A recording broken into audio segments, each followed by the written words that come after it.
Hello, I'm Megan Kuhn with Powerhouse Real Estate, and we have Zach with Academy Mortgage today. We are doing our market update for Davis-Weber County, Utah. And then we're going to get into a little bit of some juicy stuff about using your equity. Zach has some good stuff on lending. So we'll just get started. We're going to keep this kind of short and sweet. If you have questions, you can put it in the chat, or you're welcome to, if you're watching this back after, you can comment and we will get back to you on it. Quickly, I just wanted to break down our market, what's happening in the market right now. Currently, our median sold price is at $495,000, which has gone up throughout the year. We were dropping at the end of last year, but we have continued to increase this year. We're selling about 98% from sell to list price. So from what it's listed at originally, we're selling about 2% lower once it's all said and done. And so we are still seeing homes selling a little bit under asking price. And then currently, homes are sitting about 22 days on the market is all. So that's down. We started the year at 51 days on market. So that's dropped a lot. We're seeing things kind of speeding off the market. And really, I would say being in the market, I would say that's even kind of high considering, especially when you look at the price range of like 400 to 600,000. That price range, we're seeing homes selling over the weekend. We're seeing multiple offers again. It slowed down a little bit. That was really a big thing we saw in May. Now, as we head into summer, people are traveling. They're not as quick to jump on the opportunities, but we are still seeing things selling pretty quick, especially in those lower price ranges. The higher price ranges always take a little bit longer, which then kind of skews our average there. And then that was all that I had for the market update. Do you want to go into yours and then we'll talk about equity at the end? Yeah, let's do it. Okay. Okay, let me figure this out really quick. And then I do a share screen. And this one. All right, Meg, you're gonna have to make sure. Can you hold on? I gotta do this. Meg, is that showing the mortgage update? Okay, groovy. So really quickly, I mean, we'll just get right into it. I know everybody has short on time, so I always want to make sure we kind of get it squared away. But the biggest thing that I wanted to just cover in this is really, we'll talk about three things. Really is where rates are at, how to leverage and use home equity if you do own a home, and what we can do to start structuring loans a little bit better.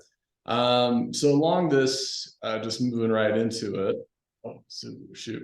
I wanted to kind of give see if I can draw on this here. So a lot of people have been asking, and it's the biggest thing, is where rates are at. And so we haven't seen rates get all the way up to this part, right? This was what we saw, rates eclipsing a 7% rate back in November.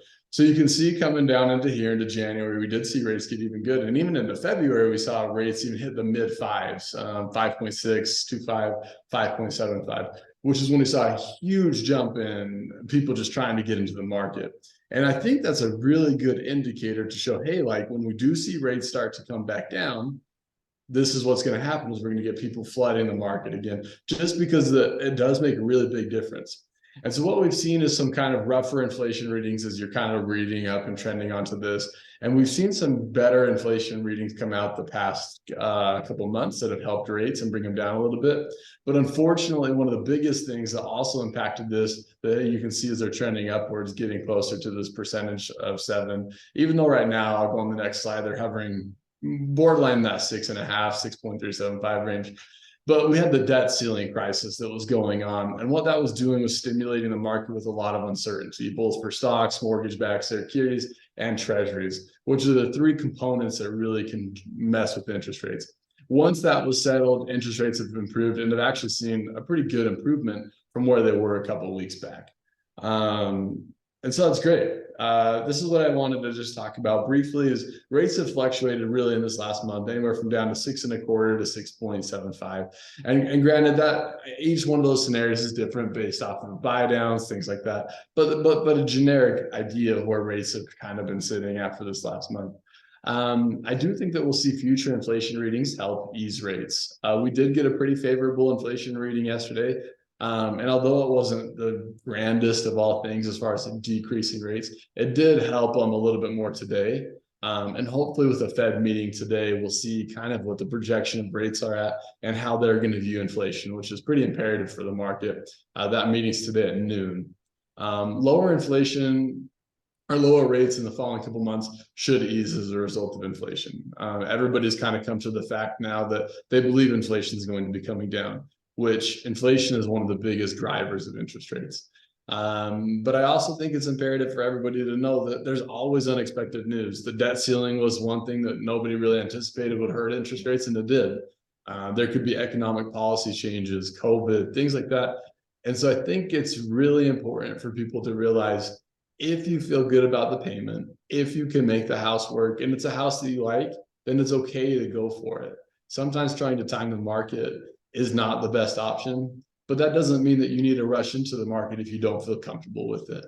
I think ultimately when it comes down to making a choice based off of rates, it is important to factor that into your monthly payment, but at the same time, realizing that rates will eventually come down. And as long as you enjoy the house, then it's going to be okay. And bigger, I know that everybody's kind of been talking about this as far as the home equity, right? So I just did a scenario. I pulled this data for appreciation data over the past couple of years. So an average home price in Layton, Utah, which is where I live, right? That's where my office is. So I kind of like pulled this data from. It increased since 2020 to now around 42.1%, which is crazy. I mean, that's nuts, right? Your average appreciation is 21% a year, leveraging hundreds of thousands of dollars as an asset. So if you were to say that I purchased a home 2 years ago for $400,000, that home could be worth $568,000, around there, right? Maybe higher, maybe a little bit lower, which leaves you around $168,000 of just equity that you've gained. But that's not also including that you've also paid down your mortgage probably pretty decently over the past 2 years. So now you have essentially, let's say, $168,000, factoring out some of the taxes and implications like that, maybe home repairs. What can you do with it? And these are the questions that I get almost daily. And I think these are really awesome points and things that you can look at when using your home's equity. The first one is I think you can use right up here. You can use the home's equity to purchase an investment property or down payment on a new house and keep your new one. So you can use, a lot of people don't understand that, is that you can use a home equity line on your current house to purchase a new house. What we do in that case, depending on the loan program, is we get a lease agreement to offset the payment that includes both the first mortgage and the second mortgage home equity line payment. That does have to be a year executed lease agreement on a conventional loan. FHA, that's a little bit more tricky, but most people don't do that. However, you can also use a home equity line to purchase a second home and investment property. And although you can offset the payment because you're obviously trying to do it for investment purposes or just counting it in your ratios, it is an option for people that maybe like this market. And some of these vacation areas may have been hit a little bit harder with price declines. And so they can try to capitalize that and use that as far as a benefit to them. The other thing is to use the equity for a down payment on a new house. So in this way, obviously, you'd be just selling your house, using that equity that you rolled over. And what we've seen a lot more recently, just due to the increase in rates, is that people are looking and say, let's say we had $100,000 down payment or $100,000 equity. What a lot of people are doing right now is using the equity, maybe let's say 50 grand, and saying, let's do a 50 grand down payment because I understand rates are higher. And let's use the remaining 50 grand to pay off a lot of my discretionary debt or credit cards that are at 25, 26% interest that they'll never get ahead of. What this can do is actually minimize or even lower the monthly expenditure that you're currently paying between your current house and the debts that you have, car loans, credit cards, installment debts, things like that. And then getting into a new house and actually being cheaper in a monthly standpoint for cash flow. And then also banking on that rates will get better eventually and you could refinance while still having a pretty good down payment. The other option that you can tap into this is substantial amount of equity or debt that has been incurred. You can look at consolidating that using a cash out refinance. And then lastly, I think another way is to update your home for people that really don't want to move, that love the area that they're in. They can use the equity from this house in order to update it. Whether that's putting in a basketball court, a pickleball court, a pool, redoing your kitchen, all these things are things that I think are valuable. And the good thing about a home equity loan or home equity lines in this case is that they do help your home appreciate a little bit higher. Whereas I don't encourage people to pull out home equity lines to go on vacations or paying off debt that isn't really valuable. I'm more of a financial stewardship to say, hey, like use this to help benefit you instead of going this other way. And then really quickly tapping into how to tap into your home's equity. One is you can do a home equity line of credit. Home equity lines of credit are one of my favorite options to do this, mainly because the terms, although the rates are variable and can go up higher, which most of them are sitting, I'd probably say as a given estimate around 8.5% to 9%. They do allow interest only payments for the first couple of years, which makes the payments initially quite small. And that's a good option if you're looking to sell that home in the future, because the initial payments are going to be quite a bit smaller. If you don't want the flexibility or the variable kind of like uncertainty of what could happen, go to a closed-ended second mortgage. These do have a fixed loan term. Usually most of them are around 20%. However, the rates do typically tend to be a little bit higher than the variable rates. And the payments start off immediately on a fully amortized payment, meaning that they are bigger payments, but in 20 years, it'll go all the way down. The third option is to do a cash out refinance, which would just be taking your first mortgage and combining it in all just to one. These will have lower rates in the home equity line or closed-ended home equity line. However, it's going to be a larger payment just because it's a larger loan that you're taking. And then the last one would be just to sell your home and roll the equity into a new home or paying off debt, if that's what you're after. And the last topic that I wanted to talk about was just loan structuring. A lot of people I've seen it on TikTok, on Instagram, on Facebook, talking about different ways to make your mortgage payment cheaper and to ask your loan officer, even if it's not me, ask your loan officer about these options or your builder. But realizing that there are temporary interest rate buy downs, 2-1 buy downs, 3-2-1 buy downs. And I thought Megan did a great job of saying like homes are selling beneath the list price right now. So it's not uncommon to say, hey, if you're okay with it, let's do a seller credit. Let's get concessions to help lower my mortgage payment in the interim, right? Or I would suggest in most cases, a permanent buy down may not be the best option right now, just because the forecasts predict that lower rates will come and you don't want to waste some of that money. So trying to find and talking with your loan officer about a good ground of where that's going to be, I think is the best decision. And ask, hey, what does it look like for living in this home for 2 years, 4 years, 6 years? Where's the best benefit? And putting that into your plan. Going on to point 2, asking the seller credits and purchase price reductions. Sometimes it's more beneficial to ask for a seller credit to pay for your closing costs than doing a purchase price reduction. And the reason behind it is 10 grand, let's say in seller paid closing costs, is 10 grand that you don't have to come in with. While 10 grand decreasing your monthly purchase price on a monthly payment might only drop it, let's say 60, 70 bucks a month. And if you took the break even point of $10,000 divided by the $70 that you might save a month, you're looking really far down the road to where the problem is you're probably going to refinance before that or sell the house, and it's not worth it. And then the last one is using the right down payment amount to offer stability in future payments. And I don't think that it's a bad option to keep some of that money that you might be saving or selling from a home and putting it in a fund for a rainy day. Things happen in the market. Obviously, I'm a big component of living frugally and being able to sustain home ownership. And the biggest part comes from in that is trying to be prepared for when things could go bad, or you get another COVID, you get high interest rates, to allow yourself to feel truly comfortable in the house and enjoy being in a house that you love. So Meg, what questions do you got for it? You covered everything that I wanted you to cover. So good job. Thank you for all the information. I did find a statistic. I loved your scenario, and I think that was dead on. I think the equity of 168,000 is really, really normal for a lot of people that live in Davis and Weber County. I did find a fun statistic though that says that on average, US homeowners have about $270,000 in equity on average right now. And so it's gone up since 2020, about $90,000 on average. People have made $100,000 just living in their home, just owning a home. And so I think there's a lot of hesitancy, and I know you're feeling this too, of interest rates are high, but we have this equity, we don't love it, we've been waiting it out for so long, and now we're so sick of our house. What do we do? And so I think this answered a lot of questions for those people, hopefully, to let them know, you know, their options. Right.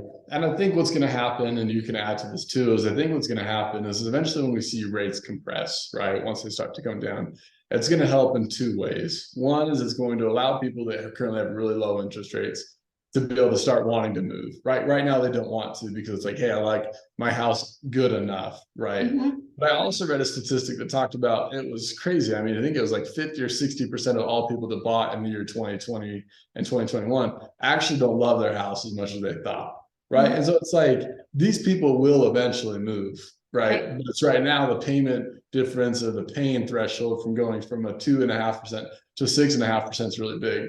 And so as that margin compresses, gets us into the fives, I think we'll see a huge influx of inventory to hit the market, but at the same time, a big increase in people trying to buy those homes. Which, so it's like trying to time the market is, I think it's hard. I don't think you can ever time the market correctly.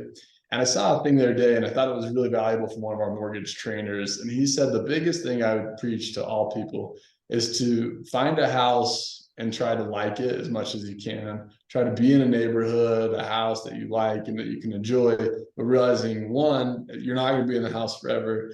Two is making sure that like it's always going to be scary to buy a house. It always is. I mean, we've gotten a couple, right? And it's always like, you're always like, geez, this could be the worst decision I've ever made. And every time you figure out a way to make it work.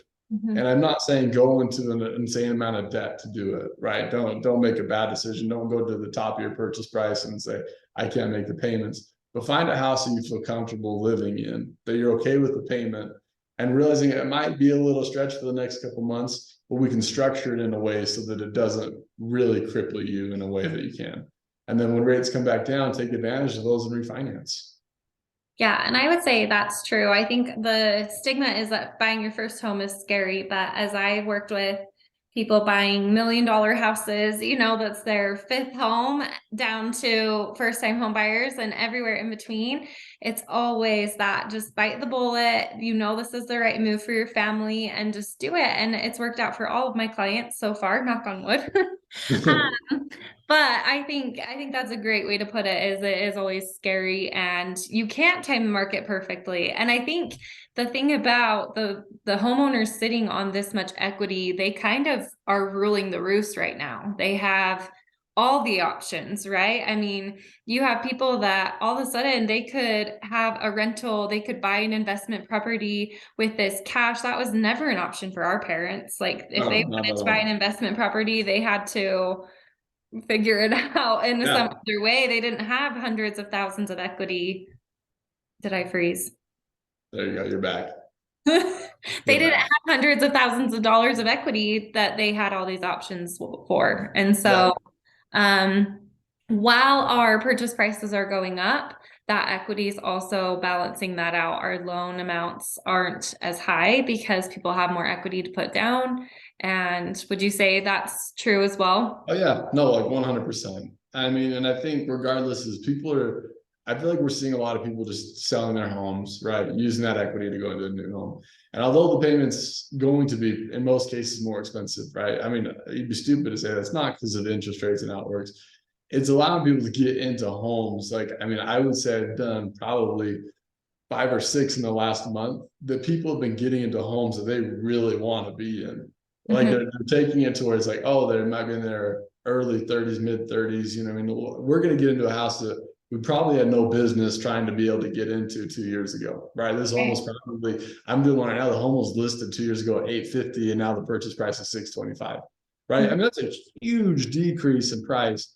And they're making up for it and saying, okay, the initially it's going to be a little bit more expensive than we are after, but we're kind of allocating our time frame to be up a little bit better. It was, hey, we're going to be in our house that we really want to be in, and now we get to enjoy the benefits of it when rates eventually do come down. Right, So right. I think that's a good way. And I mean, and that's for people even just trying to get into the market, right? There is good deals to be had. And also realizing one, your first house is never going to be the dream house ever. And despite if like you win the lottery, go for it. But for most people, right, it's going to be a house that you have to make sacrifices for.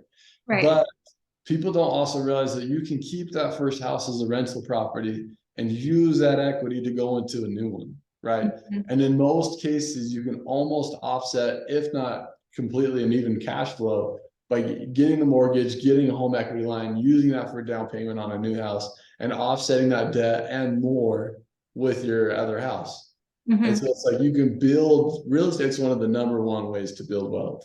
And by Right. doing it that way, realizing this house may be a temporary solution to like our forever problem, right? Of Mhm. wanting a nicer, bigger house, but realizing it's a great way and a great avenue to do it.